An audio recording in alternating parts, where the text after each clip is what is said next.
Magandang araw sa lahat ng masugid na nakikinig dito sa inyong programa. Nawa ay nasa mabuti kayong kalagayan.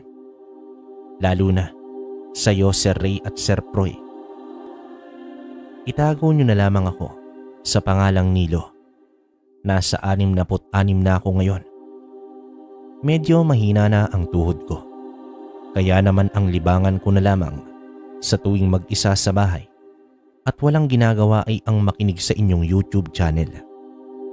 Tinuruan kasi ako ng aking apo na siyang masugid din na tagapakinig nitong programa.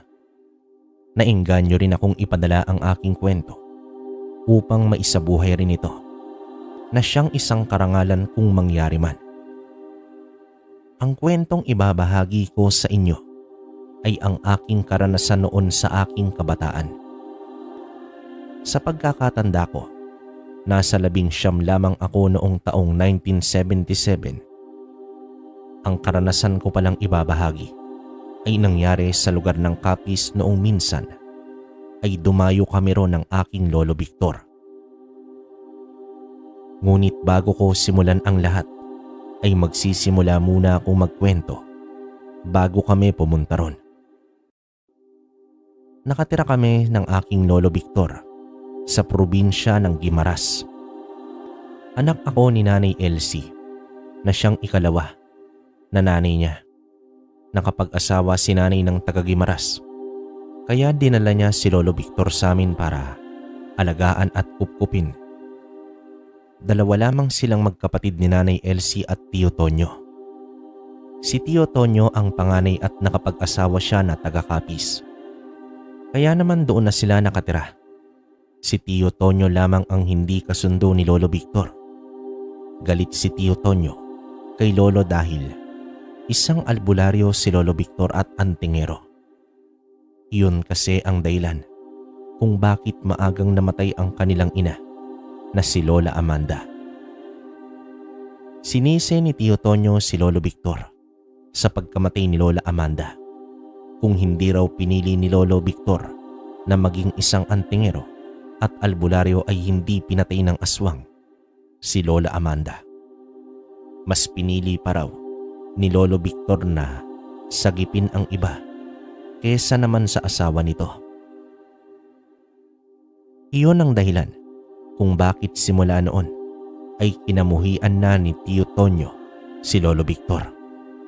Sinumpa pa nito na kahit na kailan ay hindi niya ito tatawagin at ituturing na ama.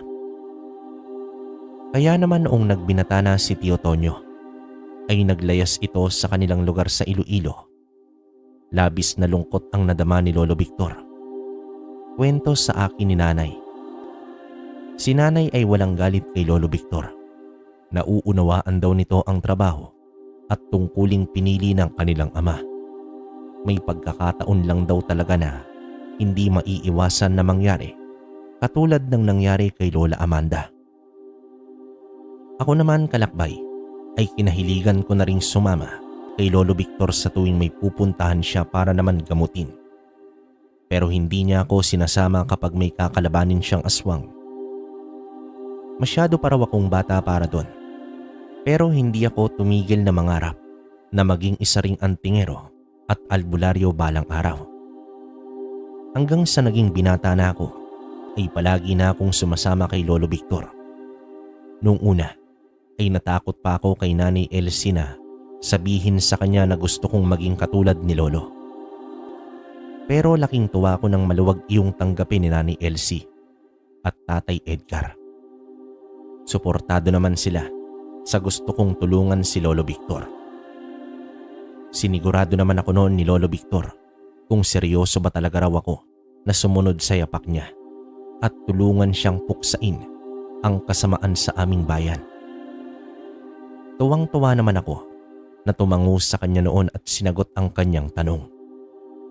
Para daw mapatunayan ko na seryoso ako sa gusto kong mangyari, ay sinubok ako ni Lolo Victor. Sinubok niya ako pagdating sa aking pisikal na lakas, espiritual at kabutihang loob. Pinatunayan ko naman yon sa kanya. Tinubog ko ang aking sarili para maging malakas Mabait at lumakas ang aking pananampalataya sa Diyos. Itinuro din sa akin ni Lolo Victor na maging tapat sa aking tungkulin at binitawang pangako sa kanya. Dahil doon ay araw-araw akong nag-e-ensayo. Nagpapalakas ng aking katawan. Tinuturoan din ako ni Lolo Victor sa pagpapagaling sa may mga sakit na tao, sa mga naengkanto o kaya ay naaswang. Minsan ay sinasama rin niya ako sa pakikipaglaban niya sa mga aswang. Isang araw ng hapong iyon, kakarating ko lang ng bahay mula sa paghuli ng isda. Nang tawagin naman ako ni Lolo Victor na noon ay nakaupo sa aming balkonahe. Lumapit naman ako sa kanya, dala ang isang buslo ng isda. Abay, ang dami ng nahuli mong isda, Apo. Panigurado na matutuwa na naman ang mga magulang at kapatid mo niyan. Konti nga lang ang nahuli ko ngayong araw, Lo. Marami kasing pumalaot ngayon. Ano nga pala ang itinawag niyo po sa akin? Hayaan mo na. At ang mahalaga ay may nahuli ka. Oo nga pala. Muntik ko nang makalimutan kung bakit kita tinawag. Bakit po, Lolo Victor? Ano po ba iyon? May lakad po ba tayo mamaya? Wala naman, Nilo, Apo. Ayusin mo muna ang sarili mo at bumalik ka rito pagkatapos. Mag-uusap tayo para sa isang mahalagang bagay. Mabilis naman akong tumango kay Lolo Victor. Pumilos ako para dalhin ang isang buslo ng isda sa kusina at nang ibigay ko yon kay Nanay Elsie. Naligo na rin ako sa balon dahil amoy araw na ako at malansa pa. Noong matapos ako ay agad naman akong tumungo sa balkonahe kung saan naroon si Lolo Victor. Pinaupo niya ako sa kanyang tabi at sabay naming pinanood ang paglamon ng kadiliman sa paligid. Kinuha ni Lolo ang aking dalawang kamay at pinalahad niya yon sa kanyang harapan. Makaraan ang ilang sandali ay may pinatong siya roong dalawang pintas na may nakakabit na dalawang mutya. Agad na nanlaki ang aking mga mata habang nakatitig kay Lolo Victor. Ngumiti naman siya sa akin at sa kanya ko tinapik sa aking balikat. Pakaingatan mo iyan, Apo. Yan ang makakatulong sa iyo para manggamot at puksain ang mga masasamang aswang sa ating paligid. Mutya ng kuweba at mutya ng pangil ng bakunawa. Alam ko na po kung ano ang gamit nito, Lolo Victor. Ang mutya ng kuweba ay para manggamot at ang mutya ng pangil ng bakunawa ay siyang magbibigay sa akin ng lakas at proteksyon laban sa mga masasamang nilalang katulad ng mga aswang. Ganoon na nga, Apo. Ingatan mo yan na hindi mawala sa iyo. Dahil simula sa araw na ito ay isa ka ng ganap na antingero at albularyo. Hindi ko naman mapigilan ang maging masaya sa araw na yon, kalakbay. Nayakap ko pa si Lolo Victor dahil sa sobrang tuwa ko sa pagtitiwala nito sa akin. Masayang masaya rin siya ng mga sandaling yon habang nakikita ko na sobrang humahanga siya sa aking determinasyon. Simula sa araw na yon ay sinubukan ko ng manggamot. Naroon naman si Lolo Victor sa tabi ko para gabayan niya ako sa paggamot. Nung una ay medyo nahihirapan pa ako at hindi gamay ang mga kailangang gawin, kaya naman minsan ay tinatawag ko si Lolo Victor para tulungan ako. Hindi naman niya ako pinabayaan at naroon siya para tingnan ako at turuan. Maging sa pag-iensayo ay nakaagapay rin ito sa akin. Nang sabihin ko sa aking mga magulang ang pagiging isa kong ganap na antingero at albularyo, ay hindi na sila nagulat pa. Natuwa naman sila nanay at tatay para sa akin. Basta raw ay hindi ko pababayaan at ipapahamak ang aking sarili. Nangako naman ako sa kanila tungkol sa bagay na yon. Isang araw nun ay abala kami ni Lolo Victor sa pagtatanim ng gulay sa aming bakuran nang biglang dumating si Mang Kulas na tila humahangos pa. Hingal na hingal niyang sinabi sa amin na kailangan niya ng tulong namin dahil nagsusuka raw ang kanyang anak. Mabilis namang kaming kumilos ni Lolo Victor. Inanda namin ang mga bagay na kakailanganin namin sa panggagamot. Noong matapos kami, ay agad kaming sumama kay Mang Kulas.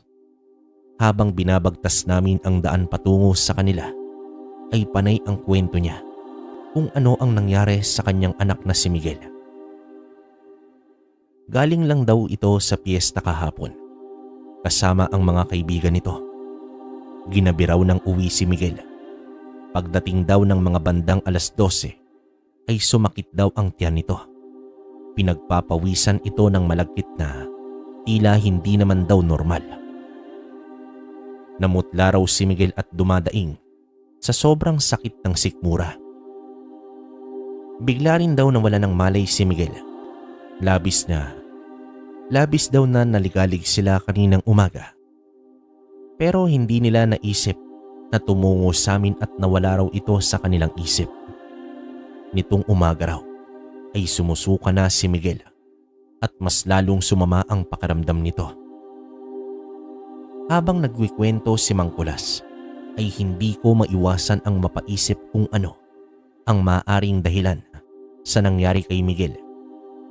Napatingin naman ako kay Lolo Victor nang tapikin niya ako sa aking balikat at tanguan. Tumango rin naman ako sa kanya pabalik para iparating sa kanya na kaya namin nagamutin si Miguel kung sakali man ano ang sakit na dinaramdam nito. Lo, hindi kaya naaswang po yung anak ni Mang Kulas? Malalaman din natin yan mamaya kapag nakarating na tayo sa kanila, Apo. Napatingin naman ako sa bahay nila Mang Kulas nang makarating na kami sa kanila. May kung ano akong nararamdaman na tila kakaibang enerhiya. Pagkatapak pa lamang ng aking paa sa kanilang bakuran. Tila kakaibang enerhiya ng kasamaan na noon ko lang din naramdaman. Hindi ko naman alam kung ako lang ang nakaramdam nun o maging si Lolo Victor. Hindi naman ako kumibo at sumunod ako sa kanilang dalawa ni Mang Kulas. Pero nanatili akong alerto. Pagdating namin sa balkonahe ng kanilang bahay, ay narinig namin ang sigaw at daing ni Miguel habang tuloy-tuloy ang pagsuka nito. Agad na kaming pumasok ni Lolo Victor sa loob ng bahay ni Mang Kulas. Naabutan namin sa sala si Miguel na nagsusuka habang hinahagod naman ng kanyang ina ang kanyang likuran. Bumaling naman si Lolo Victor kay Mang Kulas at sa asawa nito. Sinabihan sila ni Lolo na lumabas na muna at hayaan kami ni Lolo Victor na tingnan itong si Miguel. Tumango naman ang mag-asawa at tinawag ng mga ito ang dalawa pang anak na naroon sa kwarto ng mga ito. Nang tuluyan ng makalabas ang buong pamilya ni Miguel, ay dito na kami nagsimula ni Lolo Victor. Naglagay ako ng tubig sa malaking palanggana. Nilagyan ko yon ng asin bago naman bumalik sa sala at ipinatong yon sa mesa. Inuha naman ni Lolo ang langis kung saan dinadasalan namin yon tuwing mag-oorasyon. May nakalagay rin doon na iba't ibang dahon na siyang nadasalan na namin ni Lolo para naman maging mas epektibo sa paggamot. Kumuha naman ako ng puting kandila at itlog mula sa bayong na dala namin ni Lolo Victor. Tinanguan naman ako ni Lolo Victor. Sinabihan niya na ako na ang bahala kay Miguel. Iyon na rin daw ang oras para magampanan at mapatunayan ko ang aking sarili bilang isang albularyo. Itinaas ko na ang aking dalawang kamay sa ere. Lumapit ako kay Miguel at pinaikot ko sa kanyang ulo ang itlog at maging ang kandila na aking hawak. Ipinikit ko ang aking mga mata at nagpatuloy naman ako sa pagdarasal. Sinasabayan din ako ni Lolo Victor habang naglilibot din siya sa kinauupuan ni Miguel. Matapos ang ritual ay lumapit ako sa palanggana na may tubig na may asin. Binasag ko ang itlog. Napunta ang laman nun sa palanggana na may halong tubig. Pagkatapos ay pinatak ko naman doon ang kandila ng masindihan ko ito. Inintay namin ni Lolo ang ilang sandali hanggang sa ang patak ng kandila at ang itlog ay naghugis ng larawan at lugar doon. Napakunot ang noo namin ni Lolo Victor nang makilala namin ang taong naroon sa planggana na may tubig. Napatingin kami kay Miguel nang muli siyang dumaing. Nilapitan ko siya at hinawakan ko siya sa kanyang noo. Dinasalan ko siya ng isang malakas na panalangin sa wikang Latin. Mas nagwala naman si Miguel at nagpupumiglas. Doon namin nakumpirma na inaaswang si Miguel at kung hindi pa kami dumating ni Lolo Victor, ay baka tuluyan na siyang kunin ng aswang. Kinuha ni Lolo Victor ang isang kwintas na siyang proteksyon laban sa mga aswang. Isinuot niya yon sa leeg ni Miguel.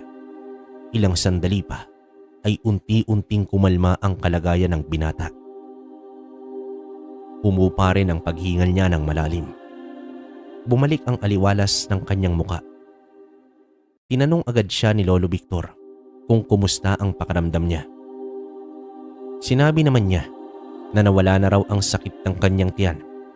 Umupa na rin daw ang nararamdaman niyang paninikip ng kanyang dibdib at init. Dinasalan ulit namin siya ni Lolo Victor at binilinan na lagi niyang suotin ang proteksyon na binigay sa kanya ni Lolo. Sa paraang iyon ay hindi siya maano ng mga masasamang nilalang katulad ng aswang. Pagkatapos ng paggamot namin kay Miguel ay kinausap na rin namin si Mang Kulas. Sinabi namin sa kanya ang mga dapat na gawin para hindi na sila balikan ng aswang na gustong biktimahin si Miguel. Labis naman ang pasasalamat sa amin ni Mang Kulas at ng asawa nito. Binigyan nila kami ng manok at mga prutas bilang bayad sa pagpapagaling namin kay Miguel. Tinanggihan namin iyon ni Lolo Victor, ngunit pinagpilitan ng asawa kung kaya't tinanggap na rin namin. Habang nasa daan kami, ay tinanong ko si Lolo Victor kung ano ang plano niya sa nalaman namin kanina. Tutungo tayo agad doon sa kanila, Apo. Kailangan natin kausapin ang aswang na ito nang malaman niya na alam na natin ang pinaggagawa niya. Paano po kung hindi siya makinig sa atin, Lo? Kinakailangan niyang makinig. Kung hindi ay wala na tayong magagawa, kundi ang kalabanin siya. Sa tingin ko po, Lo, hindi natin siya mapapakiusapan. Tignan mo naman ang ginawa niya kay Miguel.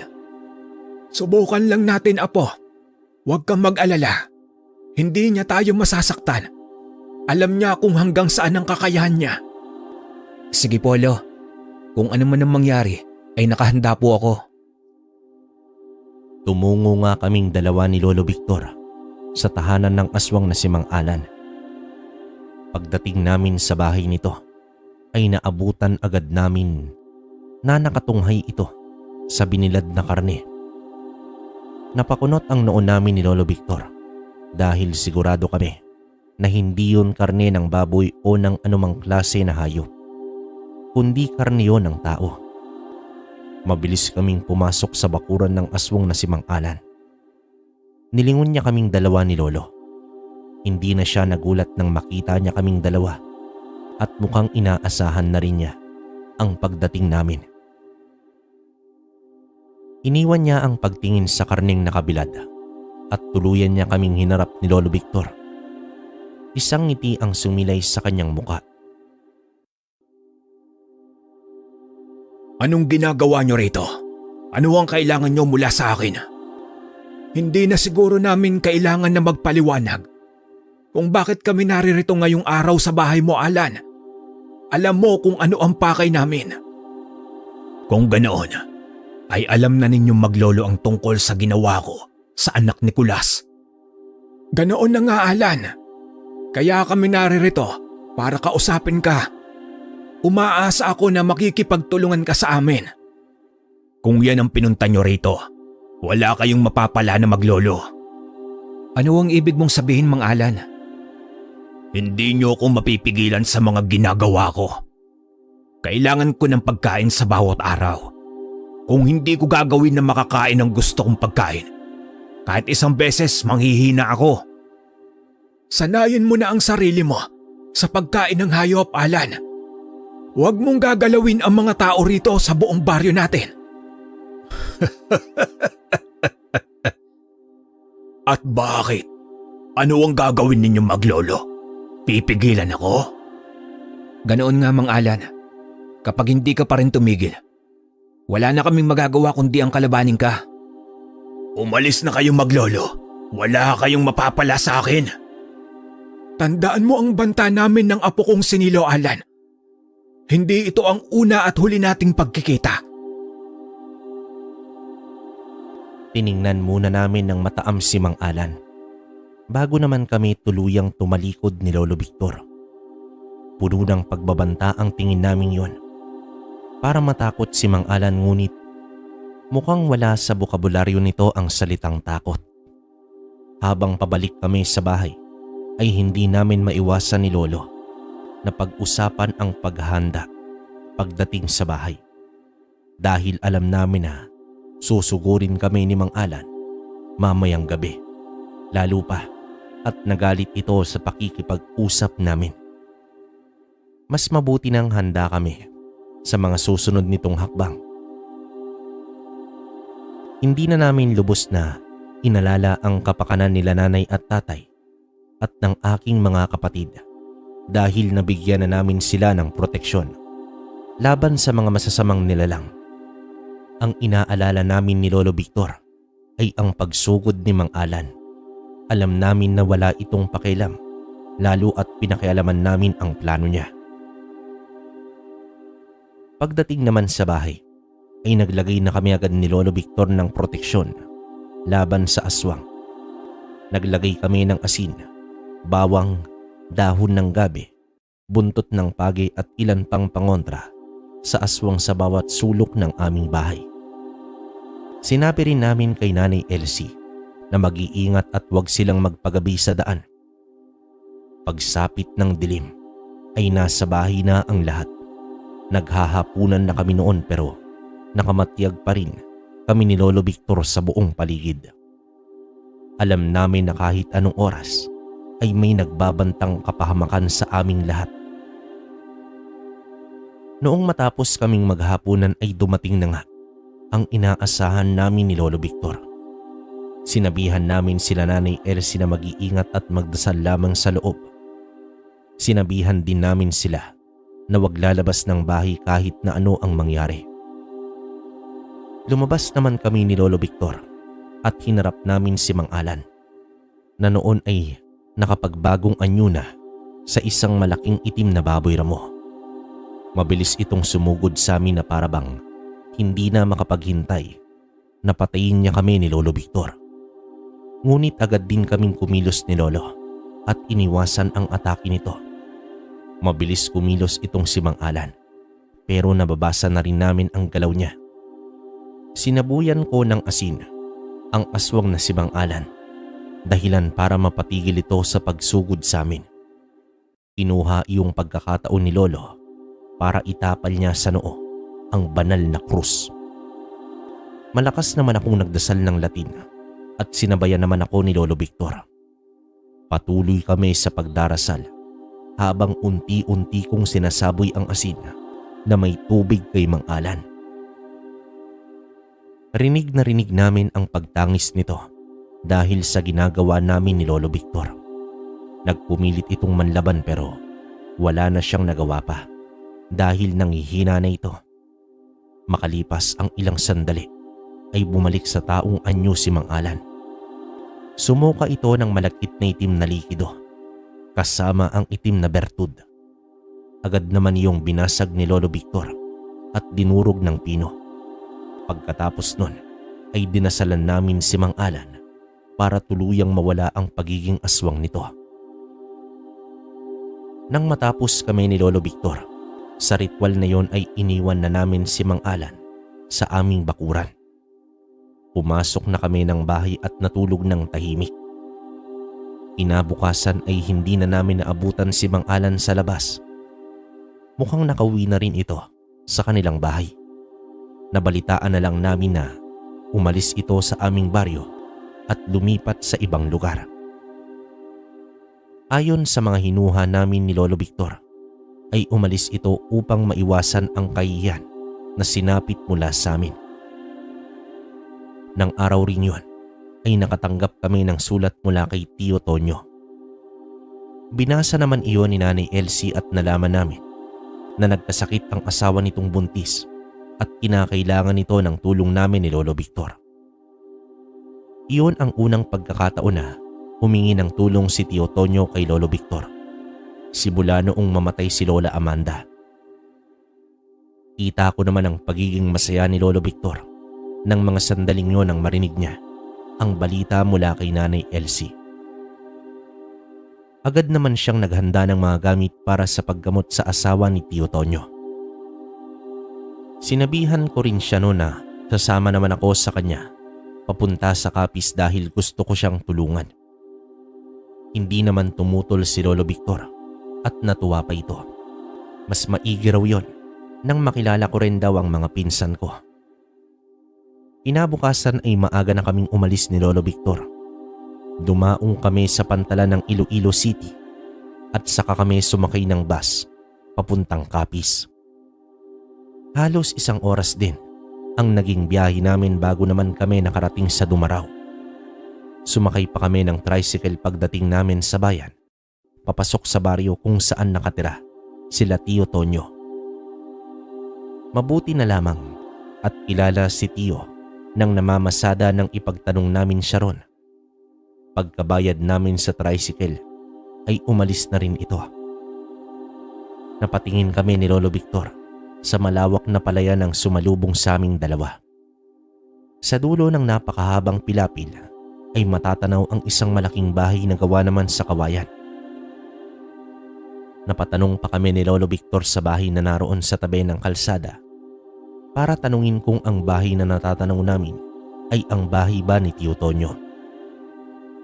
Noong makumpirma namin ni Lolo na iyon nga ay nagpasalamat naman kami sa aming pinagtanungan. Napansin ko sa mga sandaling yon ang ilang beses na pagbuga ng hangin ni Lolo Victor para naman pakalmahin ang kanyang sarili. Tinapik ko si Lolo sa kanyang balikat para pakalmahin siya kahit na papaano. Huwag po kayong mag-alala, Lolo Victor. Sigurado ko ay napatawad na po kayo ni Tio Tonyo dahil kung hindi, ay hindi naman siya hingi sa atin ng tulong. Sana nga Nilo Apo, nang sa ganun ay maging maayos na ang samahan ng pamilya natin. Yun lang naman ang hangad ko sa mundong ito at wala nang iba pa.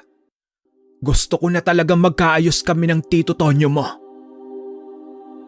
Tumango na lamang ako kay Lolo Victor kahit na mukhang mahirap ang kagustuhan niyang mangyari.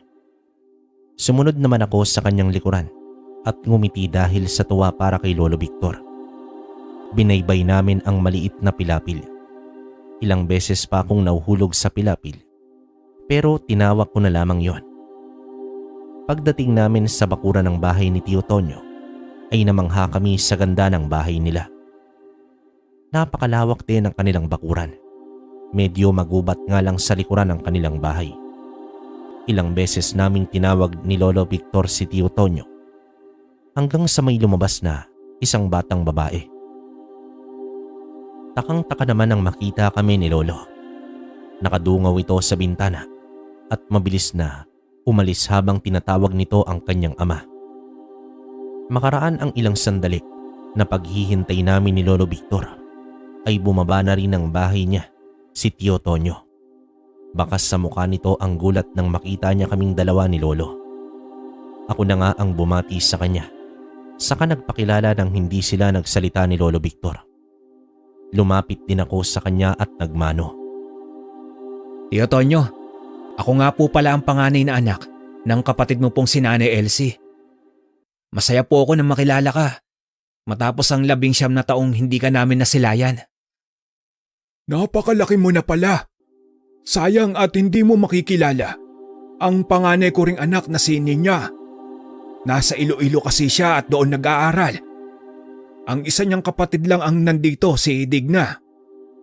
Naku, ayos lang po Tio Tonyo. Marami pa namang pagkakataon. Oo nga po pala, nandito rin kami ni Lolo Victor dahil natanggap namin ang sulat mula sa inyo. Sulat? Kailanman ay hindi ako nagpadala ng sulat. Ha? Kanino po kaya ito nanggaling? Inabot ko naman kay Tio Tonyo ang sulat na natanggap namin. Kinuha niya naman yon mula sa akin at tiningnan niya. Napabuntong hininga siya nang makilala kung sino ang may gawa nun. Humingi naman ng pasensya sa akin si Tio Tonyo at hindi niya raw inaasahan na papadalhan daw kami ng sulat ni Tia Jela, ang kanyang asawa. May dinaramdam daw kasi itong sakit at sa pagkakaalam nila ay inaaswang ito, lalo pat pinagbubuntis daw nito ang kanilang ikatlong anak. Sa hinuha raw nila ay inaaswang ang kanyang asawa. Sa pagkikwento ni Tio Tonyo ay hindi man lang niya sinulyapan si Lolo Victor. Tila naging hangin na lamang si Lolo sa kanyang paningin. Kaya naman sinikap kong isingit si Lolo sa usapan pero matigas ang puso ni Tio at hindi man lang niya yon binigyan ng pansin. Niyaya niya nga akong pumasok sa kanilang tahanan. Hinila ko na si Lolo Victor dahil kung hindi ay baka maiwan na siya sa labas. Pagkakita pa lamang namin kay Tia Jela ay kakaiba na agad ang naramdaman ko at maging si Lolo. Inilapag muna namin ang aming mga gamit sa gilid ng kanilang sala. Lumapit naman ako kay Tia Jela at saka nagmano. Napatingin ako sa tiyan nito na noon ay malaki na at mukhang malapit ng manganak. Maputla si Tia Jela at mukhang mahinang-mahina. Hindi ito nalalayo sa sitwasyon ni Miguel na siyang pinanggalingan namin ni Lolo Victor. Nilapitan ni Lolo si Tia Jela at hinawakan niya ang kamay nito. Tiningnan ko naman si Tio Tonyo at kita ko sa mga mata niya ang dagli ang galit para kay Lolo Victor, pero hinayaan niyang mag-usap ang magmanugang. Lumapit naman ako kay Tio at tumabi naman ako sa kanya. Hindi ko maiwasan ang magsalita sa mga sandaling yon habang nakatitig kay Lolo Victor na nakangiti at kausap si Tia Jela. Tio, huwag po kayong mag-alala. Papagalingin po namin si Tia. Magaling po si Lolo Victor at siya po ang nagturo sa akin ng manggamot. Isa ka ring albularyo? Hindi na ako nagtaka. Naimpluwensyahan ka nga ng matandang yan. Sana ay magbago pa ang isip mo bago pa maging huli ang lahat. Huwag mong ilagay sa panganib ang iyong pamilya dahil lang dyan. Alam ko ang magiging posibleng mangyari, Tio. Nasabi ko na rin iyon sa mga magulang ko. Pero sabi nila ay huwag ko raw alalahanin ang bagay na iyon. At kaya naman po raw nila ang kanilang sarili. Ganyan din kami noong una, Nilo. Pero hindi pala maganda ang kinalabasan. Sana ay handa ka nga. Opo, Tio. Salamat po sa paalala. Hindi na lamang ako kumibo sa sinabing yon ni Tio Tonyo. Tumango na lamang ako sa kanya. Noon ay kinausap na rin namin si Tia Jela sa mga posible naming gawin para naman sa kanya. Nalaman ko rin na siya pala ang nagpadala ng sulat para humingi ng tulong kay Lolo Victor. Natutuwa naman siya na makilala kami ni Lolo at hindi niya raw inaasahan na sa ganoong pagkakataon pa raw kami nagkita-kita. Pagkatapos ng pag-uusap ay tinawag ni Tia Jela si Tio Tonyo para kausapin ito. Si Lolo Victor naman ay tumungo sa balkonahe para magpahangin at hindi marinig ang pag-uusap ng mag-asawa. Sumunod naman ako sa kanya at tinapik siya sa kanyang balikat. Makaraan ang ilang sandali ay tinawag naman ako ni Tio Tonyo. Itinuro niya sa akin ang magiging kwarto namin ni Lolo Victor. Dinala ko sa kwarto ang gamit naming dala ni Lolo at inayos yon. Sumunod naman sa akin si Lolo Victor at inabala ang kanyang sarili sa paghahanda ng mga gamit para na rin simulan namin ang panggagamot kay Tia Jela. Ngunit natigilan din kami nang nalaman namin na Lunes pala ang araw na yon at hindi Martes o kaya ay Biyernes. Binigyan na lang muna namin ng proteksyon si Tia Jela para hindi na ito malapitan ng aswang tuwing gabi. Dinasalan lang muna namin si Tia Jela upang mawala ang kung ano man ang nararamdaman nito sa katawan dulot ng aswang na inuunti-unti siyang kunin. Noong matapos ay gumawa naman ako ng isang proteksyon para kay Tio Tonyo at sa anak nitong si Ninya. Naglagay ako sa maliit na plastik ng bawang, asin at sa kabala ng baril na nagamit ko na. Ibinigay ko yon kay Tio Tonyo. Makakatulong po yan para hindi kayong magalaw ng aswang. Tuwing gabi kasi siyang naririto para kunin po ang anak ninyo ni Tia. Salamat, pamangkin. Hindi man ako lubosang naniniwala rito, ay kakapitan ko na. Wala naman pong mawawala kung paniniwalaan mo po, Tio Tonyo. Oo nga po pala, bukas po namin gagawin ng ritual para mas maging epektibo. Kinakailangan na Martes o kaya ay Biyernes ang paggamot. Kapag po kasi Lunes baka hindi gumana. Nauunawaan ko, Nilo. Maraming salamat. Huminga naman ako ng malalim habang nagdadalawang isip ng mga sandaling yon. Kung itutuloy ko ba ang binabalak kong pagkausap kay Tio Tonyo. Isa lamang akong pamangkin at ayaw ko sanang panghimasukan ang problema na namamagitan kay na Tio Tonyo at Lolo Victor. Ngunit hindi ko na rin matiis ang mga nakikita kong pakikitungo nila sa isa't isa. Naawa na rin ako kay Lolo Victor sa tuwing nasasaktan siyang hindi kinakausap ni Tio Tonyo at para bang hangin lamang siya. Kumuyom naman ang kamay ko para palakasin ang aking loob. Humugot ako ng isang malalim na hininga. Tio, pwede po ba kitang makausap tungkol sa isang bagay? Oo naman, Nilo. Tungkol saan ba yan? Tungkol po sa inyo ni Lolo Victor. Alam mo po bang sobrang tuwa niya noong matanggap niya ang sulat? Labis po ang pananabik niyang makita kayo at makausap. Gusto niya rin pong matulungan si Tia Gela. Walang araw na hindi niya ho kayo iniisip at inaalala. Kung pakikiusapan mo lang ako na patawarin siya, yan ang hindi ko pa kayang ibigay, Nilo. May tamang panahon ang lahat. Nauunawaan ko po, Tio. Ang amin lang ay sana huwag mo pong tuluyang isara ang puso mo para kay Lolo. Kinagabihan nun ay maagang nag-ayos sina Tio Tonyo at Tia Jela ng kanilang higaan para matulog na. Kasama nila ang anak nilang si Ninya sa kanilang kwarto. Samantala kami ni Lolo ay hindi makatulog ng maayos dahil mataman kaming nagbabantay sa labas. Hindi naman ako mapakali nun habang nakaupo sa isang silya sa may salas.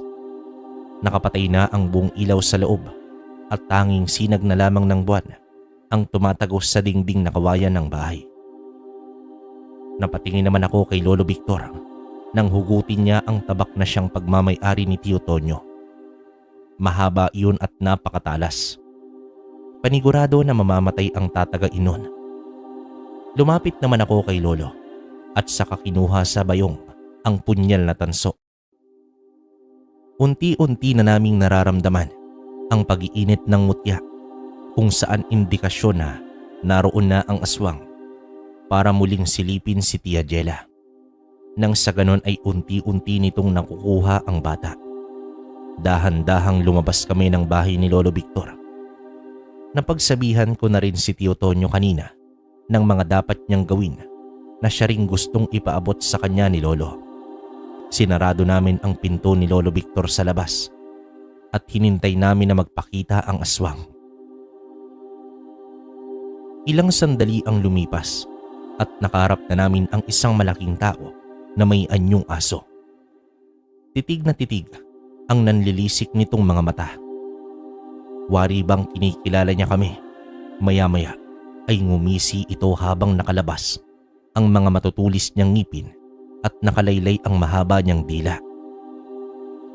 Napaaga yata ang pagdating mo, aswang. Ngunit pasensya ka na at mukhang hanggang dito na lang ang pagpupuyat mo sa mag-ina. Hindi kami papayag na makuha mo ang mag-ina at maging hapunan mo sila.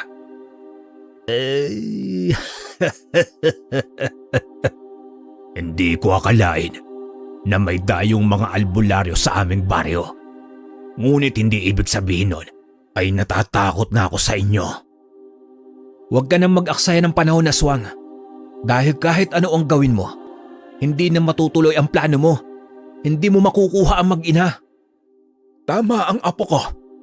Dadaan ka muna sa amin bago iyon mangyari. Pero sisiguraduhin namin na hindi iyon mangyayari. Tumawa ng malakas ang aswang na para bang nanggagaling ang boses nito sa napakalalim na hukay. Kumuyom ang mga kamay nito at tila na insulto sa huling sinabi ni Lolo Victor. Huwag kayong pakampante na dalawa. Baka nakakalimutan nyo na nasa teritoryo ko kayo. Dayo lamang kayo rito, kaya hindi nyo ako kilala.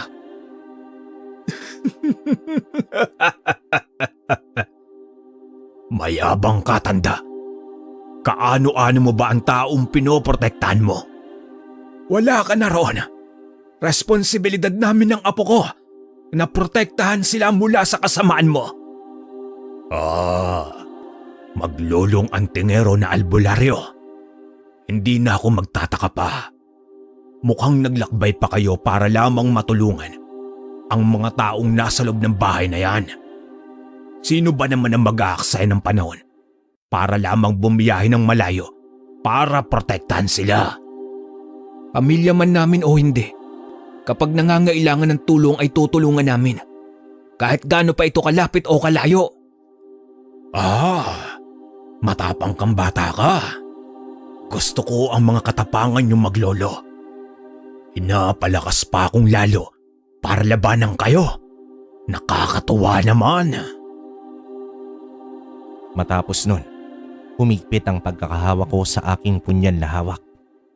Unti-unti na rin akong nagdasal nun sa aking isipan habang pinapakaramdaman ko ang aswang sa aming harapan ni Lolo Victor. Malakas ang enerhiyang nagmumula sa katawan nito at alam ko sa mga sandaling yon na hindi ito madaling kalabanin. Ayon sa pisikal nitong itsura at lakas ng enerhiya ay malakas ito at mukhang isang gabunan. Hinawakan ko ang mutya ng pangil ng bakunawa noong nagsimula ng kumilos ang aswang. Mabilis naman itong tumakbo at saka lumundag na hindi agad na agapan ni Lolo Victor dahil na rin sa katandaan niya. Natumba si Lolo Victor sa may damuhan habang nakadagan sa kanyang tiyan ang aswang. Akma sana si Lolo Victor na sasaksakin ng aswang gamit ang mahabang kuko nito nang mabilis akong lumundag at sinipa ito. Dahil naman sa lakas ng aking pagkakasipa ay tumilapon ang aswang sa mga puno. Dinaluhan ko agad si Lolo Victor at tinulungan siya sa pagtayo. Binigay niya naman sa akin ang mahabang itak ni Tio Tonyo at hinugot niya mula sa kanyang bulsa ang tigalpo. Ang bala nun ay maliit na balang gawa naman sa tanso. Kapag natamaan ka nito, lalo na ang aswang, ay manghihina ito at hindi makakakilos ng mabilis ang katawan. Dito nagplano kaming dalawa ni Lolo na ako ang susugod sa aswang at iyon naman ang pagkakataon na samantalahin ni Lolo Victor para tigalpuhin ang aswang sa likuran nito. Pumayag ako sa gustong mangyari ni Lolo Victor. Iniwan ko siya sa kanyang kinatatayuan at agad naman akong lumapit sa aswang na noon ay pasugod na rin sa aking pwesto. Lumukso naman ako at para akong isang bakunawa na lumipad sa ere habang sumisigaw. Inanda ko ang tabak na aking hawak at handa nang tagain ang aswang. Sa pagkakadantay ko ng tabak sa braso nito ay naputol agad yon. Labis ang sigaw ng aswang habang iniinda ang sakit na dulot ng pagputol sa braso nito. Nagawa pa ako nitong hampasin ng malakas sa aking tagiliran, dahilan para mapasubsob naman ako sa lupa. Nabitawan ko rin ang tabak na aking hawak nun. Maya-maya pa, natanaw ko si Lolo Victor na palapit sa likuran ng aswang habang nagsisigaw ito at hawak-hawak ang naputol na braso.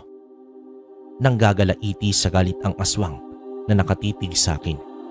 Ngumisi naman ako sa kanya nang mas lalo lamang siyang nainis sa amin at nagalit. Napansin ko rin doon ang pagiging seryoso ni Lolo Victor. Agad niyang tinigal po ang liig ng aswang ng 3 beses. Napahawak ang aswang sa kanyang liig at nanlaki ang mga mata nito na napalingon kay Lolo Victor. Ngunit hindi ko inaasahan ang malakas na pagkakahampas nito kay Lolo, dahilan para tumilapon si Lolo sa mga punong kahoy. Narinig kong umubo ng malakas si Lolo nang bumagsak siya sa lupa. Nilingon naman ako ng aswang, saka ito ngumisi. Isang makahulugang ngisi ang ibinigay niya sa akin na parabang pinaparating niya na nagkamali ako ng kinalaban.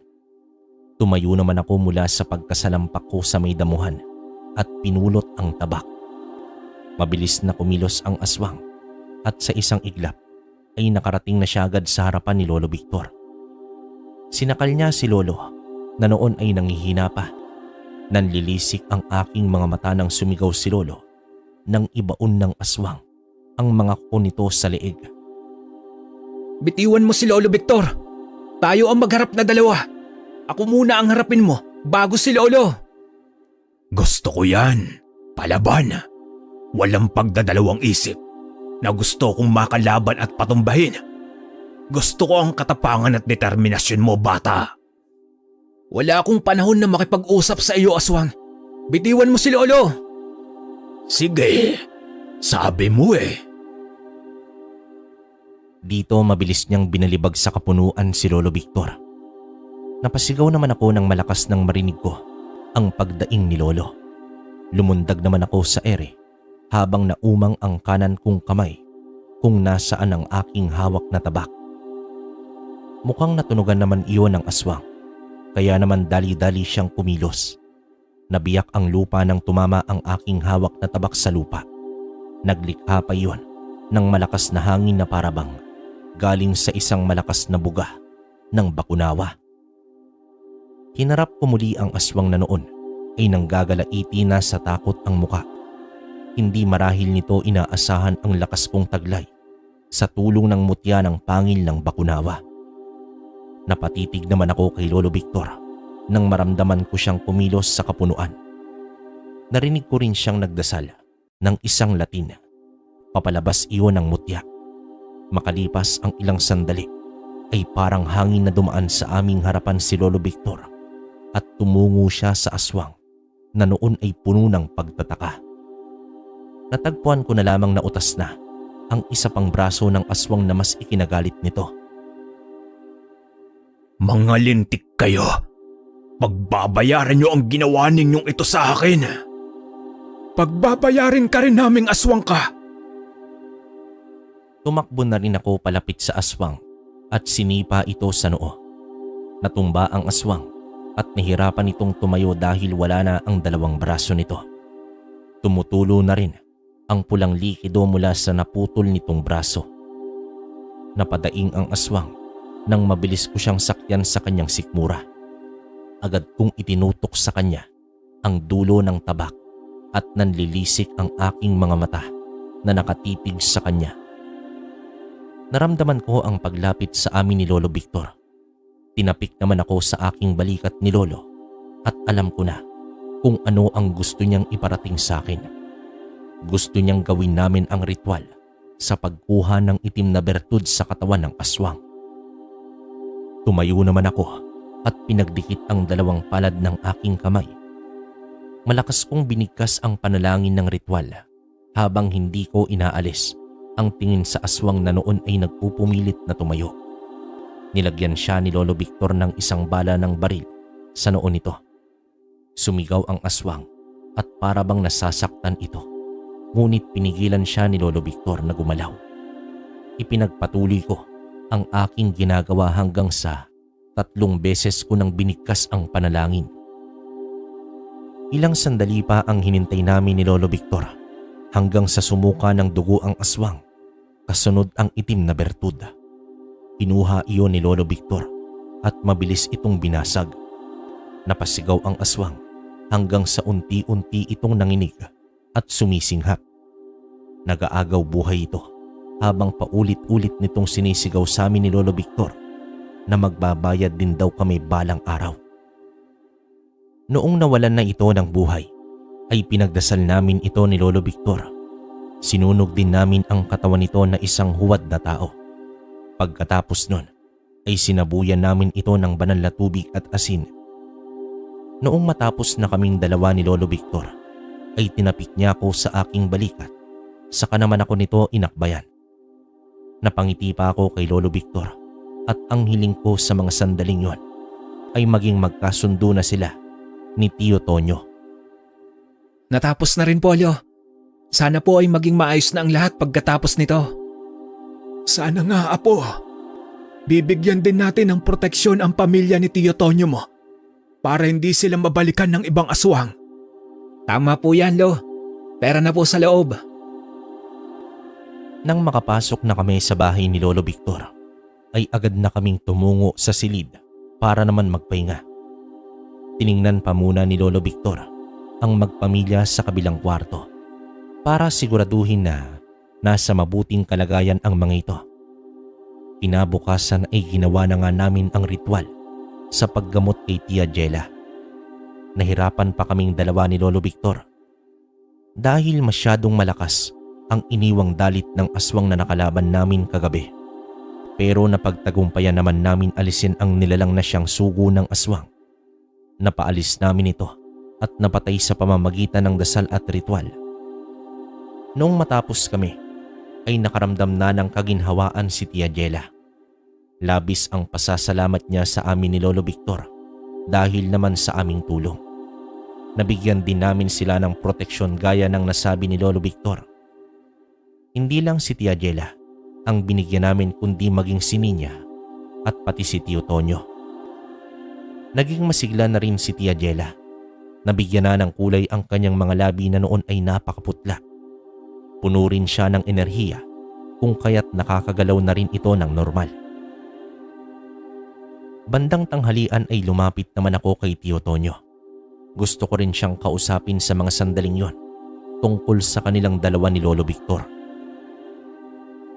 Tio, bukas po ay babalik na kami sa Guimaras. Napag-isipan niyo na po ba ang sinabi ko sa inyo kahapon? Hindi pa ako handa sa bagay na yan, Nilo. Huwag mo sana akong madaliin. Sana nga po ay hindi niyo tuluyang isara ang puso ninyo sa pagtanggap kay Lolo. Hindi naman po niya ginusto ang nangyari kay Lola Amanda. Baka po may malalim na rason kung bakit namatay si Lola Amanda ng mga panahong iyon. Bakit hindi kaya ay tanungin niyo po si Lolo Victor nang malinawang kayo? Sigurado po ako na hindi lang ikaw ang nasaktan sa pagkamatay ni Lola Amanda. Kung mayroon mang labis na nasaktan, ay siguradong si Lolo po iyon. Lalo pat siyang dahilan ng pagkawala ni Lola. Tiningnan naman ako ni Tio Tonyo ng mga sandaling yon. Nanatili siyang tahimik pero nakita ko sa mga mata niya ang kaliwanagan. Para siyang natauhan sa pagkakasabi ko ng mga salitang yon sa kanya. Pagkatapos ng pag-uusap namin, ay bumalik na rin ako sa sala ng bahay nila at hinarap ko si Ninya. Nakipaglaro naman ako sa bata hanggang sa sumapit ang hapon. Naabutan ko naman si Lolo Victor na malayo ang tingin sa labas. Nakaupo siya sa isang upuang kahoy sa balkonahe. Pinapanood niya si Tio Tonyo na abala sa pagsibak ng kahoy sa bakuran. Lo, kausapin mo na po si Tio. Subukan niyo lang pong ipaliwanag sa kanya ang lahat. Wala namang mawawala. Ang mahalaga naman ay sinubukan mo. Natatakot ako, Apo, na baka pagkatapos kong ipaliwanag sa kanya ang lahat, ay mas kamuhian niya ako. Hindi mo naman po ginusto ang nangyari kay Lola, Lo. Isa pa ay si Lola naman ang may kagustuhan. Nailigtas mo ang mag-asawa noon na may 2 sanggol na anak. Iyon nga eh. Mas pinili ko ang buhay ng mag-iina kaysa sa buhay ni Amanda. Subukan mo lang, Polo. Ang mahalaga ay masabi mo kay Tio. Nasa kanya na po iyon kung kailan kanya patatawarin at bibigyan ng pagkakataon na maging ama muli sa kanya. Parang ang tanda mo ng magsalita, Apo. Saan mo natutunan yan, ha? Saan pa ba, Lo? di sa'yo po. Napatawa na lamang si Lolo Victor sa akin. Humugot siya ng malalim na hininga bago naman siya tumayo mula sa kanyang kinatatayuan. Inayos niya ang kanyang sarili bago naman siya bumaba ng hagdan patungo kay Tio Tonyo. Ngumiti naman ako sa kanilang dalawa bago ako pumasok sa loob ng bahay para kausapin si Tia Jela. Sinabi ko kay Tia ang tagpo na nagaganap sa labas. Sobrang tuwa naman ni Tia at ang hiling niya ay sana magkaayos na ang mag-ama. Tinulungan ko na lamang silang dalawa noon ni Ninya na magluto ng turon bilang merienda namin sa hapon na yon. Habang kumakain kami ng turon ay nanatiling tahimik sina Lolo Victor at Tio Tonyo. Mukhang hindi pa sila nagkakamabutihan na dalawa. Hindi na rin ako nagtanong bilang respeto kay Lolo Victor at Tio Tonyo. Kinabukasan na nga ay nagpaalam na rin kami kay Tia Jela at Ninya. Maagang umalis noon si Tio Tonyo para tumungo sa palayan nito. Pero alam ko sa mga sandaling yon na umiiwas lamang ito sa pag-alis naming dalawa ni Lolo Victor. Naghintay pa kami ni Lolo ng ilang minuto hanggang sa dumating ang tricycle na sasakyan namin patungong bayan. Bakas naman sa mukha ni Lolo Victor ang kalungkutan sa kanyang mukha ng mga sandaling yon. Naging matamlay si Lolo hanggang sa makabalik na kaming dalawa sa Guimaras. Simula noong makauwi na kami mula sa Capiz, ay palagi na rin siyang sinusumpong ng kanyang sakit na high blood. Hindi na rin siya kumakain ng marami at laging wala siyang gana. Sa inuwa ko ay masyado niyang dinamdam ang hindi pagtanggap sa kanya ni Tio Tonyo. Labis din ang pag-aalala namin noon sa kanya at sinubukan namin siyang kausapin na magpalakas para sa amin. Hanggang sa tuluyan na ngang humina si Lolo Victor at nakaratay na lamang siya sa banig. Lumipas ang ilang buwan at tumungo sila Tio Tonyo sa Guimaras. Para naman kay Lolo Victor, doon ay nagkaroon ng pagkakataon na nagkaayos ang mag-ama at nagkapatawaran. Hindi nagtagal ng 1 linggo at tuluyan nang namaalam sa amin si Lolo Victor. Kahit na malungkot ako sa pagkawala niya, ay masaya naman ako dahil ang huling hiling niya na magkaayos sila ni Tio Tonyo ay natupad din bago naman siya pumanaw. Nang mawala si Lolo Victor, ay ako na ang nagpatuloy sa kanyang gawain bilang isang albularyo at antingero. Kalakbay, hanggang dito na lang ang kwento ko. Maraming salamat sa pakikinig ninyo. Sana ay may napulot kayong aral sa kwentong inilahad ko. Maraming salamat. Wakas. Okay, so yun, grabe ang ganda ng kwento natin ngayon. Nakakaantig, no? Maglolo at mag-ama. So wala akong masabi, para sa akin ganito yung magagandang kwento, no? Hindi lang purong aswang na bakbakan talaga. Saka alam naman natin na malakas talagang mutya ng Bakunawa. So hindi ko na rin pabain yung opinion ko, mga kabaryo at kalakbay. Kayo nang bahala. Kung may komento kayo sa kwento natin, comment nyo sa baba para naman mabasa namin. Siya nga pala, baka manibago kayo yung channel natin na mga kwento ni Kabaryo sa Kadir Kabaryo. Kasama ko na ron yung kapatid ko. Kaya huwag kayong mag-alala, kapatid ko yun. Sana suportahan nyo. Sa ngayon, hanggang dito na lang muna, mga kalakbay. Hanggang sa susunod na kwento. Maraming salamat.